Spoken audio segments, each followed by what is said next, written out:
오늘은 동물과 식물, 자연에 대한 이야기를 펼치는 재밌는 자연학교 날입니다. 올해 마지막 월요일이죠. 대전 세종연구원의 조경학 박사 서자유 박사님과 이 겨울이 끝나기 전에 어디를 가야 자연을 만끽할 수 있는지 이야기 들어보겠습니다. 박사님 안녕하세요. 네, 안녕하세요. 서자유입니다. 새해 네. 복 많이 받으세요. 진짜 새해 들어 처음이네요. 정말 네. 새해 복 많이 받으세요. 이번 설 연휴 어떻게 보내셨나요? 저 예년과 똑같이 양가 부모님 뵙고 형제들 만나고 이렇게 왔는데요. 어떻게 보내셨어요? 저는 아버지가 병원에 계시는데 입원하셨는데 설 전에 퇴원하실 줄 알았거든요. 근데 이게 길어져가지고 가족들이 모두 병원에 모여서 병원 휴게실에서 지금 독감 돌고 코로나도 있고 하니까 병실에 면회 시간에 한꺼번에 못 들어가는 거예요. 2명씩 들어가서 휴게실에 다 대기하면서 2명씩 들어가서 연휴를 계속 이렇게 번갈아 가면서 아니요, 그 1시간 면회 시간 동안 2명씩 아. 들어가서 인사하고 나오고 네. 1시간 정도 얘기하고 다들 흩어지고 저랑 어머니는 병원에 더 있고 그랬죠. 고생이 많으셨네요. 굉장히 특별했어요. 네. 이 병원 안에서 환자들이 이렇게 설을 보내는구나 이런 것도 느끼고 나름 재밌었습니다. 빨리 쾌차하셨으면 아유, 좋겠습니다. 감사합니다. 네, 이번에 설에 네. 눈이 너무 많이 와가지고 좀 불편하신 분도 많았고 고생하신 맞아요, 분도 맞아요. 많았는데요. 저는 이제 이동하는 동선 중에 공주를 지나거든요. 네. 공주요. 네, 충남 공주를. 그래서 거기 지나는 길이니까 아이들 좀 공부도 시킬 겸 또 가보고서 우리 오늘의 기회에 소개해드릴 좀 겸 해서 무령왕릉을 들렸는데요. 무령왕릉이요. 네, 근데 그쪽에 눈이 굉장히 많이 온 거예요. 그래서 전시관을 폐쇄해가지고, 네, 저는 이제 바깥만 이렇게 좀 둘러보고 왔는데, 좀 불편하긴 했지만 설경은 좀 아름다웠습니다. 그러게요. 네. 설경은 아름다웠는데 말씀 듣고 보니까 정말 이렇게 문화재가 있는 곳곳에서 폭설이 오면 정말 거기서도 재난 대비가 있어야겠네요, 진짜. 네. 그렇게 폭설이 오면 박물관 문을 닫는구나. 네. 그렇구나. 그 작년 11월 말에 첫눈 왔을 때 네. 이쪽 수원이 정말 많은 엄청났죠. 폭설이 왔었잖아요. 그때 그 문화유산 쪽에도 피해가 좀 컸습니다. 그런가요? 네, 맞아. 그래서- 그때 경기 남부하고 충청도까지 폭설이 왔었던 것 같아요. 네. 그때 1907년 기상관측 이래로 117년 만에 일일 적성량이 가장 많은 날이었다고 네네. 하는데 이 서울과 경기 지역의 궁궐 그리고 조선 왕릉이 좀 심각한 피해들이 좀 있었습니다. 그래서 나무들이 넘어지거나 또 부러지면서 네. 또 주변 시설들도 좀 파괴되고요. 이런 사례가 1000건이 넘었다고 합니다. 네. 그래서 평소보다 또 비를 머금은 눈이 좀 무겁다고 해요. 그래서 습설이라고 했죠, 그때. 네, 3배 정도 무겁다고 하는데요. 그래서 또 나무들이 좀 피해가 컸습니다. 네. 그럴 것 같아요. 이렇게 신호등도 보니까 휘었더라고요. 눈이 쌓이면서 이 쇠가 휠 정도였으니까 나무들도 네. 피해가 컸겠죠, 이때. 정말 이때 제가 서울 나갔다가 생방송 시간 못 맞춰서 아주 사전에 시겁하다가 있더라고요. 표준어입니다, 여러분. 시겁했습니다, 그날. 네, 그래서 PD님께서도 막 긴급 방송해 주시고 남태령에서 버스들이 차선을 못 지키고 엉키는 거예요. 그러니까 막 아저씨들이 운전하다 전부 겁먹고 비상 연락을 하는데 도와주러 누가 올 수도 없었어요, 거기가. 네. 한 2시간 거기서 난리들이 났었는데 나무들도 궁궐, 조선 왕릉의 수목들도 지금 이렇게 피해를 봤었다는 거죠, 그때. 네.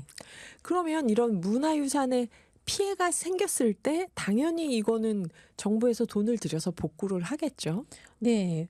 워낙 큰 피해가 또 단시간에 좀 생겨서 네. 이것들 때문에 많은 수고들이 있었는데요.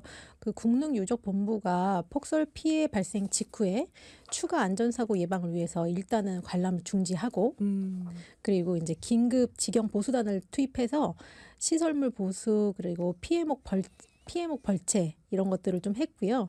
그 안전한 개방을 위해서 관람로 정비도 하고 또 다시 또 벌채목 등을 처리하고 이러는데 이틀 정도의 눈이 왔는데 그 예산이 4억 200만 원을 좀 투입을 했다고 합니다. 4억 200만 원을. 네. 그리고 뭐 굉장히 큰 인력과 재원이 들어갔죠. 그리고 이제 겨울철 폭설이 좀 수목 쪽에 피해가 네. 좀 크기 때문에 국가유산청이 긴급으로 산림청에 지원 요청을 해가지고 산림청에서 인원 14분과 차량 3대가 와가지고 2주 동안 그 왕릉에 있는 경관림에 있는 500여 본의 피해목을 제거했다고 합니다. 아, 산림청에서 여기서 또 지원을 하러 나가는구나. 이렇게 수목 피해가 클 때는. 네. 그렇구나. 그러면 이제 앞으로는 산림청에서 해마다 이렇게 해야겠어요. 폭설이 기후 위기에 점점 심해질 거 아니에요, 이게? 네, 아까 오프닝 때도 울진 네, 소개해 주신 금강송. 것도 네. 네, 산림 지역이었는데 네. 여기도 이제 산림의 피해가 생기다 보니 산림청의 역할이 좀 많아질 것 같습니다. 이게 다행히도 이게 뭐 국가기관 간에 바로 아무 곳에나 이렇게 갈 수 있는 건 아닌데 네. 그 2023년에 국가유산과 산림자원의 보호 및 탄소 중립 실현을 위한 목적으로 이 업무 협약을 국가유산청하고 산림청이 이렇게 맺었다고 합니다. 네. 그래서 이제 얼른 이렇게 긴급 복구에 좀 도와줄 수 있었나 봐요. 그래서 이제 저도 무령왕릉 갔다가 전시관을 못 봐서 아쉬웠는데 이 자료를 보니까 좀 반성을 했습니다. 전시관 보고 못 보고가 중요한 게 네. 아니었구나 이런 생각이 드셨네요. 네. 아, 이런 얘기 들으면 그 입시하고 전공 선택하는 게 요즘 굉장히 그 제가 봐도 뭘 권해야 될지 모르겠더라고요. 10년 후, 20년 후에 어떤 사회가 올지를 모르니까 우리가 우리 때랑 너무 다르고. 근데 오늘의 기후를 해서 그런지 나무나 산림학 전공 하는 분들이 많이 필요하지 않을까 하는 생각이 들었는데 오늘도 또 그런 생각이 드네요. 아, 네, 너무 감사합니다. 근데 이제 저희끼리 농담으로는 네. 환경공학 하시는 분이나 조경하는 사람들끼리 농담으로는 30년째 유망하기만 하다고. 유망하기만 한 전공이 네, 전망만 좋다고 30년째. 선생님 그게 외국 어문학부에서 스페인어를 그렇게 농담해요. 아, 그래요? 50년째 유망하기만. 아, 그렇군요. 네. 아, 그렇구나. 네. 그게 문화유산 관리하는 기관에서 이제 기후 변화도 대응을 하고 있는 건데 아까도 보니까 국가유산청하고 산림청이 탄소 중립 실현도 들어가 있는 거잖아요. 산림자원 보호와 탄소 중립 실현이었는데 폭설 말고 이런 기후 위기 때문에 기후 변화로 문화유산이 받는 피해가 또 뭐가 있을까요? 아, 네. 이게 우리가 생각하는 것보다 굉장히 범위가 넓은데 이 피해 종류를 이해를 할 때 유형을 먼저 문화유산하고 자연유산이 받는 피해로 좀 구분해서 보아야 됩니다. 네. 이 문화유산 같은 경우에는 오래된 목조 건물이 많잖아요. 그러다 보니까 물리적으로는 균열이나 변형이 일어나고 화학적으로는 변질 이런 것들이 변질. 생기고요. 그리고 또 흰개미 피해 같은 생물학적 피해도 좀 많이 나타나고 있습니다. 네네. 그리고 이제 자연유산의 경우에는 뭐 병해충이 굉장히 증가한다던가 외래종의 유입이라던가 그리고 아까처럼 뭐 나무 파손 이런 침수, 풍화 이런 피해들도 늘어나고 있고요. 네. 그래서 이런 문제들 때문에 지속적으로 이런 것들을 기후변화 측면에서 모니터링하는 것도 이 문화재 쪽에서 문화유산 쪽에서도 계속 필요한 작업이라고 생각됩니다. 그러니까요. 이게 해수면 상승이 되면은 바닷가에 있는 문화재들도 피해가 네. 있을 거고. 그러네요, 이게. 꼭 비나 눈만이 아니라 지금 흰개미 피해 같은 생물 피해도 앞으로는 뭐가 또 나타날지 모르는 거고. 네. 그렇네요. 이런 피해 양상이 다양한데 국가에서는 어떻게 대응을 하고 있을까요? 잘하고 계시겠죠? 네, 각 기관마다 이렇게 대응 체계들을 세워놓고 업무를 추진하고 계신데요. 네. 문화유산청 같은 경우에는 기후 위기 속 지속 가능한 국가유산의 가치 보호라는 그 비전 아래서 목표가 2가지 있습니다. 피해 저감 그리고 국가유산 보호 이렇게 2가지 목표를 추진하고 있습니다. 그리고 이제 그 안에 이렇게 들어가 있는 업무로는요. 좀 전에 말씀드린 것처럼 산림청과의 업무 협약처럼 산불 같은 어떤 그런 대형 재난에 신속히 대응할 수 있도록 기관 간의 업무 협력 강화라던가 그다음에 기후변화 데이터를 구축해서 기후변화의 국가유산 영향 예측 그리고 진단평가 모델 개발 이런 것들을 하고 있고요. 그리고 문화유산의 유형별로 아까 소개해드린 것처럼 유형별로 위험 관리 체계를 구축해서 고도화하는 일도 진행하고 있습니다. 그리고 자연유산의 경우에는 이게 다양성이라던가 지속가능성 확보가 중요하기 때문에 어떤 생물종의 발굴 확보, 자생 가능한 생태계 조성 등 어떤 기후 위기에 대응할 수 있는 구축을 좀 하고 있습니다. 그러니까 이런 기후변화 데이터를 구축해서 영향을 예측하고 또 진단 평가 모델을 개발하고 체계를 고도화하고 있다 하는 말씀을 들으면 아, 데이터 구축하는 전공이 또 유망하겠구나 그런 네. 생각도 들고요. 아, 선생님이 생각할 때는 이런 지금 뭐 자연유산, 문화유산 여기서 일어나는 여러 가지 피해가 기후위기와 관련이 있다라고 얘기를 하는데 선생님이 느끼실 때 가장 이렇게 피부로 느끼는 어떤 피해가 있을까요? 기후위기와 관련한? 아, 어떤 저 개인적인 아니면 어느 쪽이든.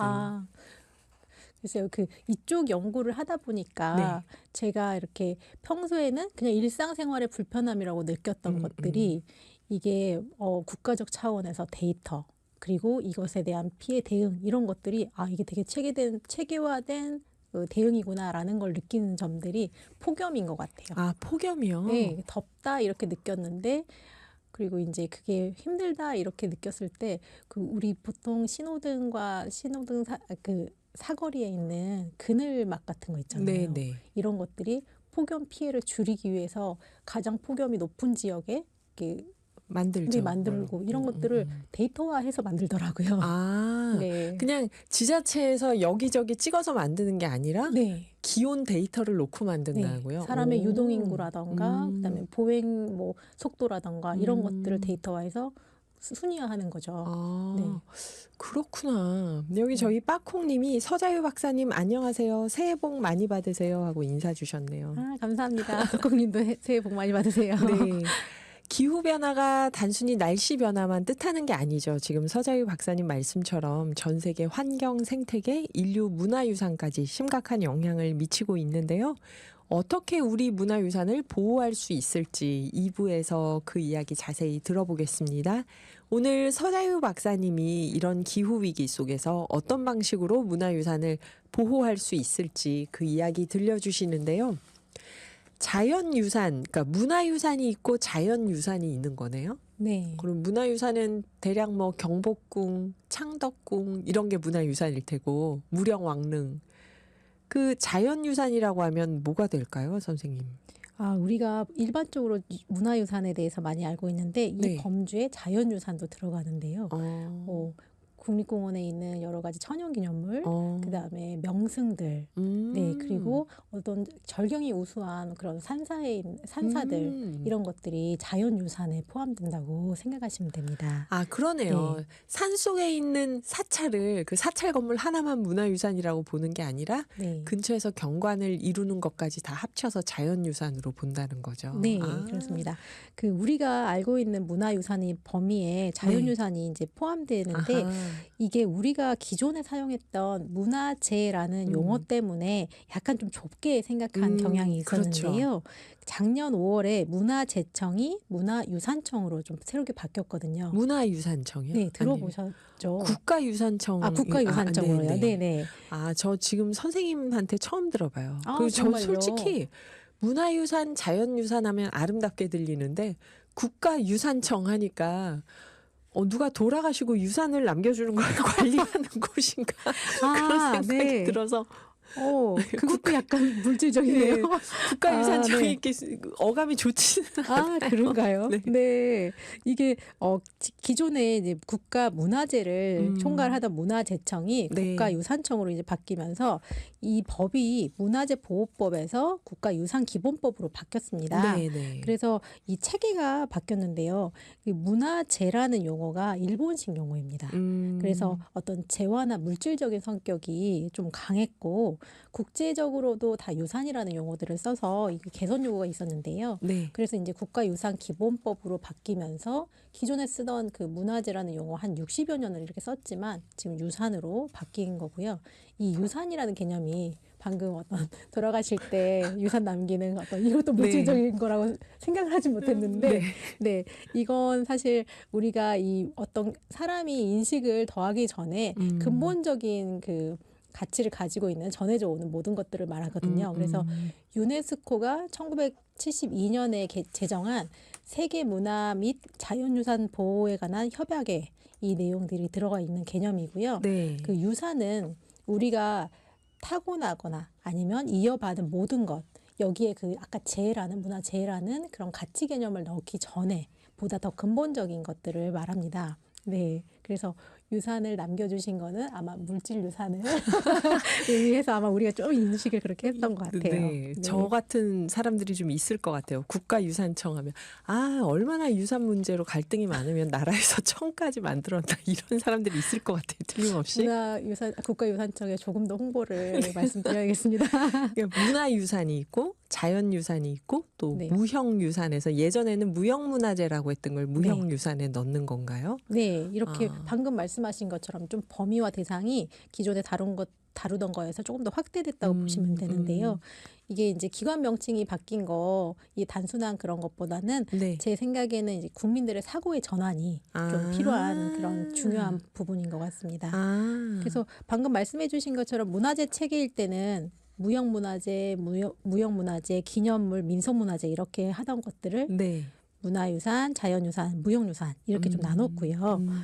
지금 이제 특히 자연유산이라는 게 네. 이렇게 하나의 체계로 들어가게 되면서 조직 개편도 됐습니다. 그래서 자연유산국이 생겼고요. 네. 그 안에 명승 전통 조경과가 이렇게 생겨났거든요. 이거요. 조경이 네. 유력한 그 네, 전망 드디어, 있는 전공인 네. 게 맞죠, 지금? 네, 유망을 깨고 드디어 이제 현실화되는 네, 순간. 유망해졌습니다. 네.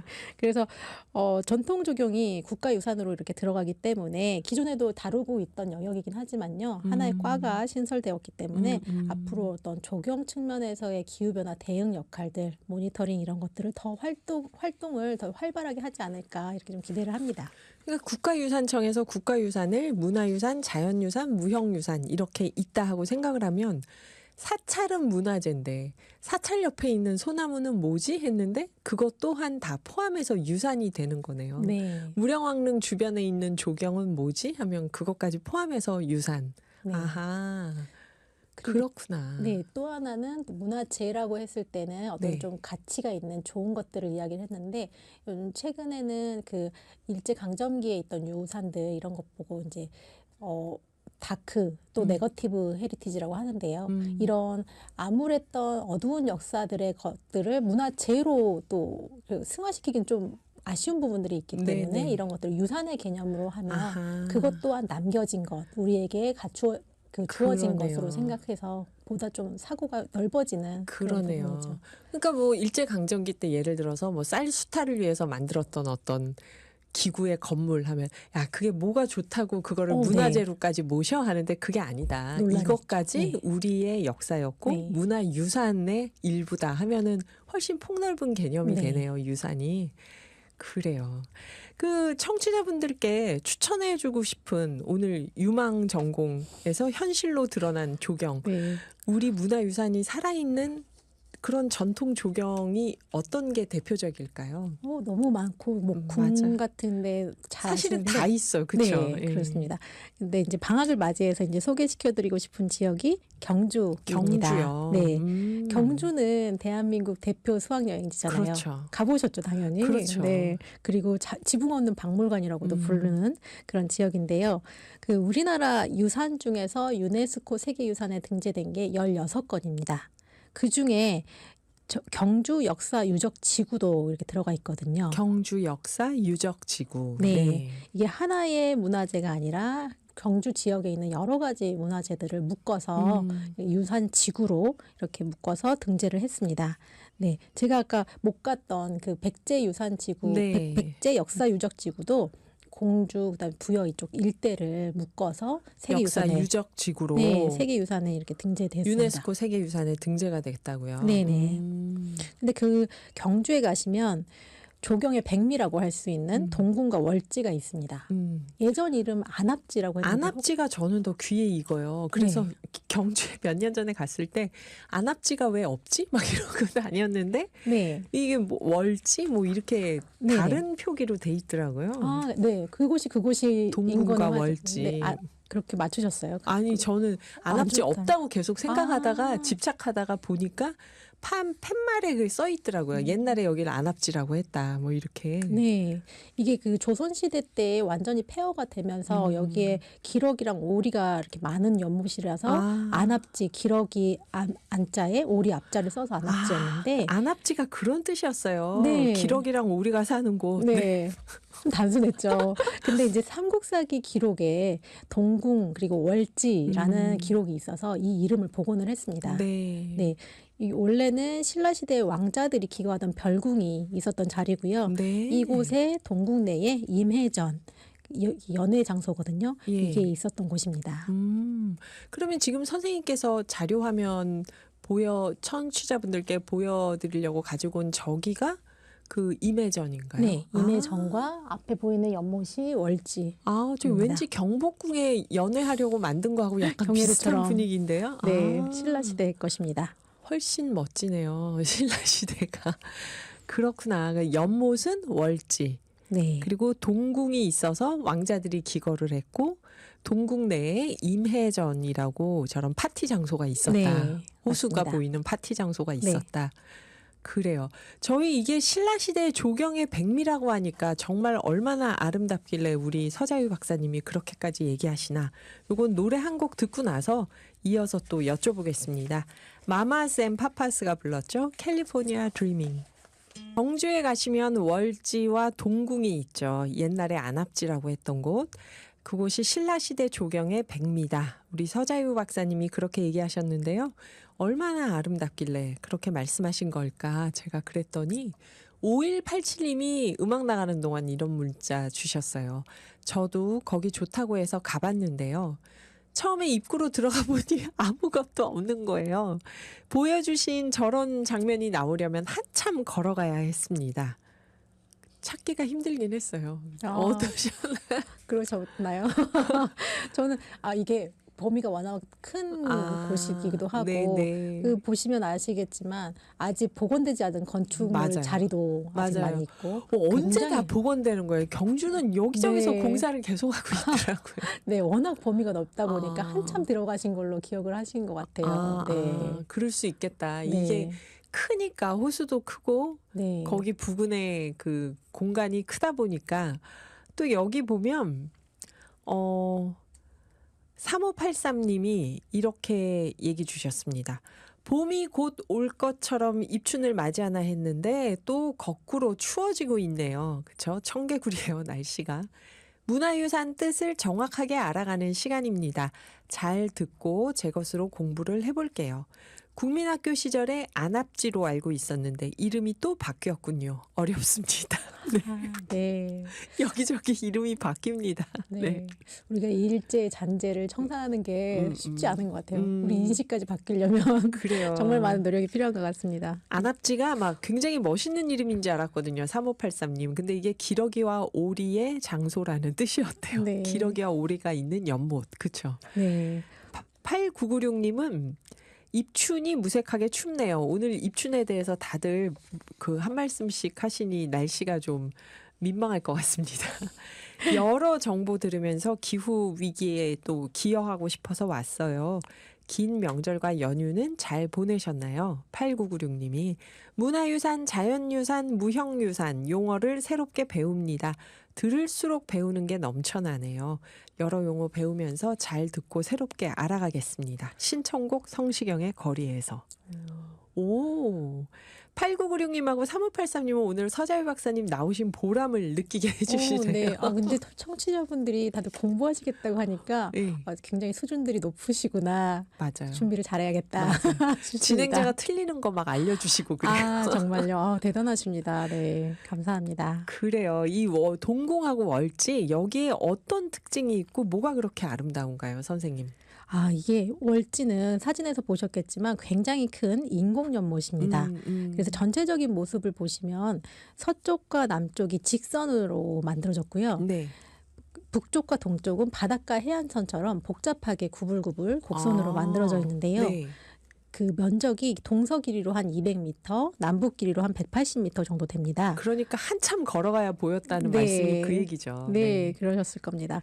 그리고 이제 이게 한쪽은 직선, 한쪽은 곡선이다 보니까 어떤 곳에서 봐도 이 전체적인 윤곽이 보여지지 않는 그런 끝을 알 수 없는 바다 같은 느낌을 위해서 일부러 설정을 한 것입니다. 네. 신라 시대 때 일부러 그렇게 했다고요? 네, 맞습니다. 그래서 어느 지역에서 봐도 봐도 이 해안선 그 연못의 끝선이 다 보이지가 않아요. 전체가. 그렇구나. 어딘가는 가려져 있어서 저 뒤에 무엇이 있는지 이런 식으로 보이게 되는 거죠.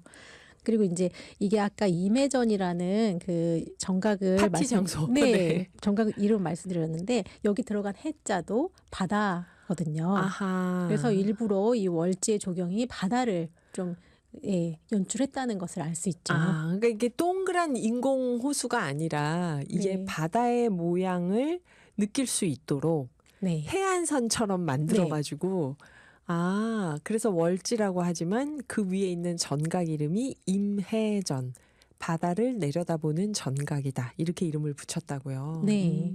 그리고 이제 이 연못 안에도 네. 3개의 섬이 있는데요. 이 3개의 섬은 불로초가 자란다는 어떤 우리 전통적인 이야기들을 많이 들여서 아실 텐데요. 삼신산을 묘사한 것이고요. 네. 네. 그 월지의 동쪽 면과 북쪽 면이 아까 해안선처럼 되어 있다고 했는데 네. 여기가 이제 산봉우리로 12개의 봉우리가 이렇게 좀 연출이 되어 있습니다. 네. 그래서 12개의 봉우리는 또 들어보셨을 거예요. 무산 12봉을 네. 본떠 만든 것입니다. 재밌네요. 12개 봉우리 하니까 갑자기 금강산 12,000봉 생각이 나는데. 그것도 뭔가 연결이 되네요. 그렇죠. 12,000. 11을 1000배 네. 한 건데 이게 삼신산은 불로초가 자란다는 바다에 있는 삼신산을 본따서 섬을 3개를 만들고 동쪽 북쪽이 바다 해안가처럼 보이는 데는 12개의 봉우리를 만들고 그랬다는 거네요. 네. 그리고 또 높이가 한 3m에서 높은 것은 6m까지 되니까 아마 아까 그 5178님께서 네. 걸으시면서 또 높고 낮고 막 하니까 더 많이 걸은 느낌이 드셨을 겁니다. 네. 그래서 원래는 여기가 폐허로 남아 있었던 곳에 이제 발굴을 하다 보니까 유물이 굉장히 많이 발굴이 됐고요. 네. 그리고 아까 사진에서도 또 아름답다고 해주셨는데 경복궁보다 더 예, 아름답다고 예. 하셨는데 여기가 경주 야경의 제1명소로 꼽히고 있습니다. 그러니까 경주를 몇 년 전에 한번 갔더니 그렇게 20대, 10대 친구들이 많이 와서 놀더라고요. 그래서 네. 여기가 이런 식으로 또 이 경상도 지역의 핫플레이스구나 젊은이들의 그랬는데 그럼 이거를 복원할 때는 우리가 뭘 보고 그대로 복원한 거겠죠? 이 네. 신라 시대 때 그대로 가급적 복원을 한 거겠죠 지금? 네네. 항상 이렇게 복원을 할 때에는 그 여러 가지 역사 흐름 중에서 바뀌는 부분들이 있잖아요. 네. 가장 우수했던 시대의 자료가 있으면 그걸 좀 본떠서 만들고 이렇게 하는 기준들이 좀 있습니다. 그렇겠네요. 네. 최초의 모습이 아니라 가장 전성기 때의 모습을 네. 기준으로 해서 복원을 한다. 네. 그러면 월지 안에 유물이 발굴됐다고 했는데 뭘 이렇게 연못 안에 막 던져 넣었을까요? 무슨 네. 유물이 발굴이 됐을까요? 이제 오리랑 기록이가 살던 그 폐허가 된 곳을 이제 네. 발굴을 하면서 몇 개 건물터가 나온 거예요. 그리고 나서 보니까 이렇게 월지 안에 또 여러 가지 그 월지 위치에도 네. 기와와 와당이 이렇게 발견되면서 발굴 조사를 본격적으로 하게 됐는데요. 네. 1970년대에 이걸 했습니다. 그러면서 진흙 바닥을 이렇게 파보니까 유물이 굉장히 많이 나왔는데 한 3만 점 정도가 나왔다고 합니다. 와. 네.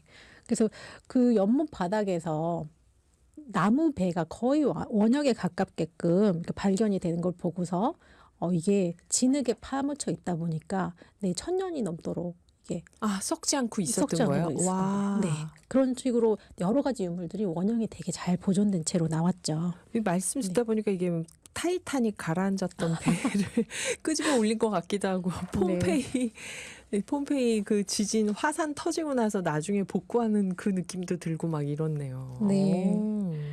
그래서 여기에서 어떤 배를 타고 놀이를 했던 것들을 좀 알 수 있고 그리고 이제 동물뼈도 나와서 동물뼈요. 여기서 동물도 키웠구나 이런 것도 알 수 있었습니다. 그래서 기러기, 꽝, 오리, 사냥, 노루, 말 이런 것들이 좀 나왔다고 하고요. 기러기 오리는 있었겠죠. 네, 워낙 많아서. 네.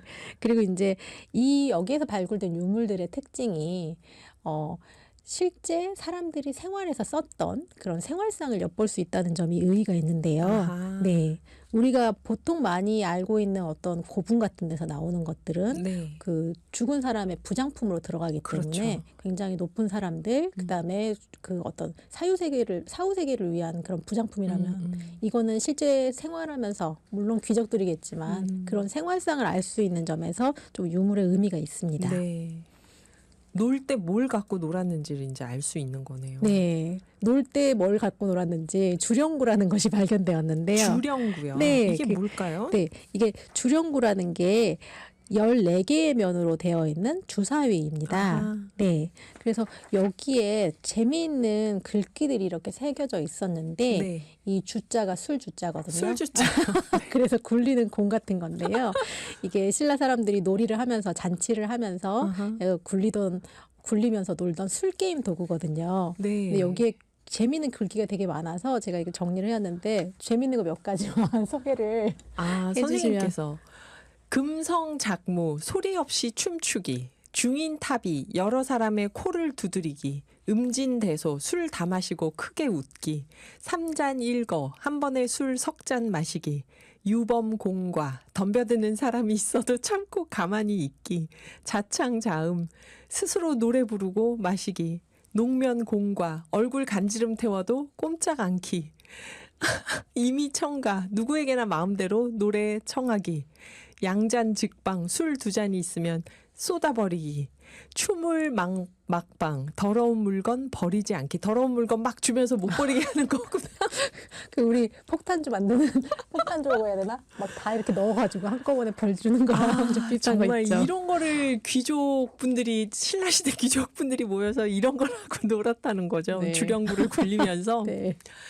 술게임이 정말 역사 전통을 자랑하네요. 네. 지금도 20대 분들 술집에 가면은 이렇게 술게임 하는 거 한 번씩 옆에서 보는데 네. 그렇구나. 네.